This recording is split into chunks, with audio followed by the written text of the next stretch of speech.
Hey you guys, welcome back to the channel and welcome to the final 4 carries of the 30 ways in 30 days. For this series, we will be going around the world to check out different styles of carrying since, we are post-COVID and international travel is restricted. Our first stop off is the Taiwanese Carry. Next, we head on for the Tibetan finish. Well, technically it's a ruck with a Tibetan finish. So, our third stop is the Russian Jordan back carry, and the finale is the Norwegian wriggle-proof back carry. So the Taiwanese carry is a fun one. We begin with one tail measured from shoulder to floor. From there, we measure the middle spot, which is about half an arm's length away from that shoulder tip point. That spot goes to the middle of the baby's back, and we get our baby back on our backs. Make a good seat, tighten strand by strand. Yes, one tail will be exponentially longer than the other, but have no fear, that is the one that will be doing all the twisting and turnings.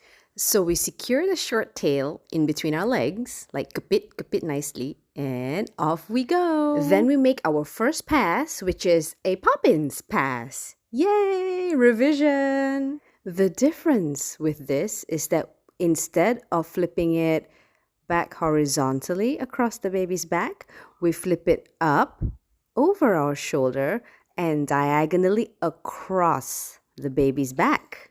That tail comes around to end up at below our other shoulder, and there we make a basic poppins. This time, folding it back horizontally over the tail, basic poppins, and that becomes a horizontal pass across the baby's back. Bring it around and tie off at the waist. Then it's a matter of adjusting the shoulder straps that can sometimes crowd the neck. So you just adjust there. And this is a favorite amongst breastfeeding mothers with clock ducts, mastitis, because that vertical pillars of fabric takes the direction and spreads the weight evenly without causing too much pressure on the blocked ducts and painful mastitis. And there you have it, the Taiwanese back carry. Very pretty, lots of cute twists and turns. I think this is a very original one. I like it very much. Next we have the Tibetan Ruck. It's basically a basic ruck. The only difference is that it's no tie. So if you have tiny tails, then yeah, this would be a nice one. And you take the tails, bring it up, and slide it under the shoulder straps, outside in. Outside in. Inside out is really slippery, all right? It's not steady, it's not grippy. You slide it round the inside, and then you spread it. You can either show either side of the fabric. You know, you can get creative with that. Always make sure you have enough tails. And there you have it, the Tibetan Ruck. So next, we have the Russian Jordan back carry.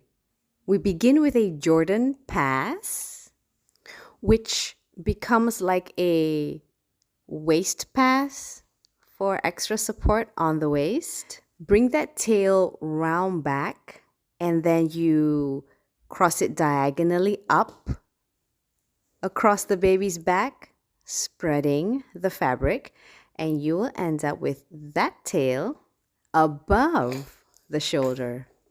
Then the other tail that has not been working starts to work. You flip that tail under the shoulder and make a horizontal pass across the baby's back, tightening, securing at the seat, and it comes around to meet the other tail underneath the contralateral shoulder. Ta-da!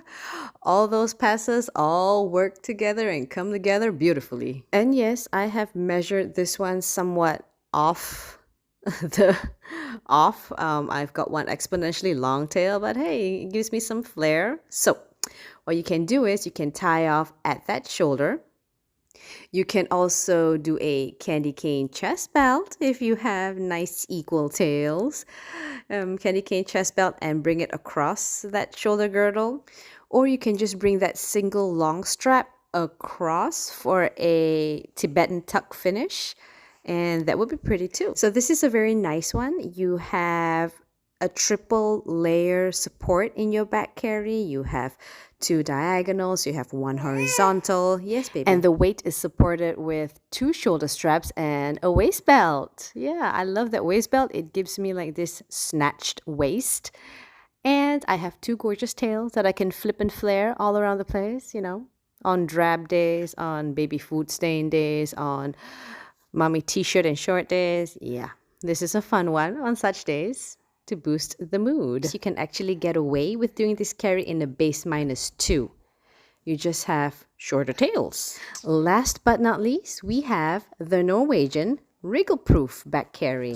We begin with the middle marker at the center of baby's back, and we get her back up on our backs for one final challenge.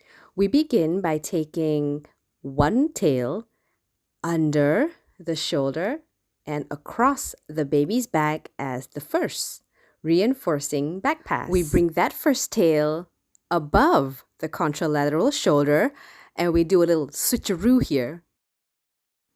So that long tail now comes under the shoulder for a torso pass. Nothing new, nothing to worry about. We have done this before in the shepherds, in the DH. So we take it across the front of the body and horizontally across the baby's back for that third reinforcing back pass. Tighten as you go, remove the slack because we want to have a nice bodice for a nice aesthetic at the end of this one. And so it comes round right back under the shoulder where it began. So it's like round and round it goes. Where it ends, somebody knows. Right back where it began. All right. And there we tie off in a simple double knot, or you can do a nice square knot, however you please. And if you have extra tails, you can do a candy cane chest belt for a ratchet up Norwegian wriggle-proof back carry. Then take all the pictures, mamas. Okay, this is the last challenge. This is the last day for 30 ways in 30 days. You deserve a photo shoot or a selfie shoot, whichever works. Thank you for joining me the entire month of August for 30 ways in 30 days. Join me next time on our next challenge, whatever challenge that is. I'll give myself some time to dream up one. My baby can't even right now. So that's all from me today. See you next time. Bye.